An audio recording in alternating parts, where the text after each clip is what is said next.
Okay, today is Thursday, and I took an unexpected trip to town. I just decided I'm just going to go out to town today. I went to two places, one being the ever-popular Dollar Tree. I've never been to this Dollar Tree before. It's not too far away from the Goodwill that I was at, so we'll take a look at those things in just a second here. I always like to get through the mail when I have it. And I've got a postcard from Montesano, Washington, the Queets Basin at Mount Olympus, Washington. There is the postcard there. And it came out in really great condition, and there are the cancels there, so I have marked that off on my list. And then I have a Clinton, Washington, a very, very old, ancient Washington postcard. And I have another one, a Mukilteo, with another very ancient Washington postcard. This one is not the revalued edition or version, so there's that one. Then I have on Martha, Washington, I have Granger, Washington. There we go. These postcards were old, beat up, and used and what have, or not used, but they were, well, let's put it this way, they're not valuable even though they're super old. And there is Lake Stevens, Washington. Some of those came in yesterday, but I don't think I've shown those. Okay, so now to the thrift store pickups here. And this is not everything. I spent $3.60 odd cents. I have a antique or vintage canning jar which I use to store things in. There were some really pretty neat jars, but I kind of passed up on those because I don't know, I'm just trying to cut down on the stuff I have. And I found a lot of 5x7 envelopes, and I use those for mailing stuff all the time. Mostly greeting card envelopes. They're not been used, and I won't lick them. I'll just tape them, whatever, but can't beat that for the price there.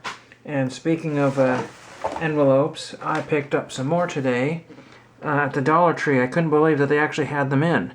A lot of places locally were out of envelopes. Now they probably have them in, so that's kind of neat. I didn't need any, but I just thought I would just grab an extra box because I had them.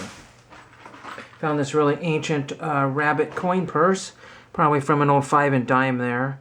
I used that to put some stuff in there that I purchased. I didn't want to get lost. So there's that. The zipper still works, just barely, so that is kind of interesting. And then we got 2 here from 2003. California license plates matching set there. So this is a lot cheaper than eBay. I think eBay is at least $3 plus $3 for shipping, so about $6. And I paid $3.85 or something for everything. So there was that. So that's kind of cool, and you can see that they're both matching set there. I collect license plates for projects and that sort of thing. Anything else here, real quickly here? Oh yes, I found this action figure. If anybody knows who he is, it's kind of a Wesley Snipes look to him. I don't know, but there's this guy here. Not really sure who that is, but he didn't cost very much. I found an old empty shell to do something with. I have no idea what. I don't know if that's old or not. And I found a tiny little dinosaur and the tiniest Spider-Man ever. So a little miniature Spider-Man. So that was the Goodwill thrift trip mostly. Like I said, there's a few glass items that are being currently washed. I found an unknown pocket knife too, so I mean that'll just go in somewhere and I'll use it until I lose it. That's what happens. So now let's get into the Dollar Tree movies, and I'm sure everybody's seen all these, but I haven't seen some of these, and we'll just get through them. I said this is a Dollar Tree I haven't been to probably ever. It was very dark inside, but it's okay. And the movies were up in the front, and it looked like there was hardly any that were taken. It was totally full, but again, these might be some of the leftovers from the previous time. Everybody's been picking up Nature Boy, the 30 for 30. I don't usually pick up a lot of 30 for 30s, but this one might be a good one here for Ric Flair, Old Man Flair. This one is originally $4.99 somewhere, probably Walmart or Big Lots, Target. I'm not Big Lots, you know what I mean. Whatever it's called, Dollar General maybe.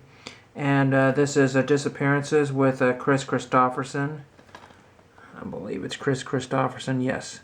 There's that one there, so that's kind of cool. PG-13 is what it says on the back of it. It's an Echo Bridge title. Then I found this based on the novel by J.K. Rowling, The Casual Vacancy. They had several copies of that.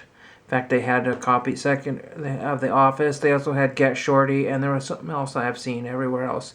They had all the usual suspects. So there's that one. This one doesn't say, it's not rated on the back, and there is the back cover. So there's that. Then we have 2 more here. The Dating Guy in French here. I think it's probably a Canadian production here. That's my guess, but I'm not really sure what all this is here. And this is The Dating Guy, Season 1, a hooked up comedy. So there's that. Not really sure much about that one at all. And last but not least, I grabbed a documentary because a lot of people who are into movies really enjoy documentaries. I don't know how long this is, 70 minutes, and this is History Channel. And one of the first History Channels I found, Rwanda, Do Scars Ever Fade? So that was pretty cool to grab that one there. So not a huge haul, but just kind of wanted to keep things in order so I know what I've kind of document what I've purchased over the years, and for other people, in case they're looking for any of these titles, they can maybe keep an eye out for them. Because I know when I go to Dollar Trees and people said, look what I just found, I go back and it was there, so that's kind of, you have to keep your eye out. So that's what I've got today, and thank you for watching.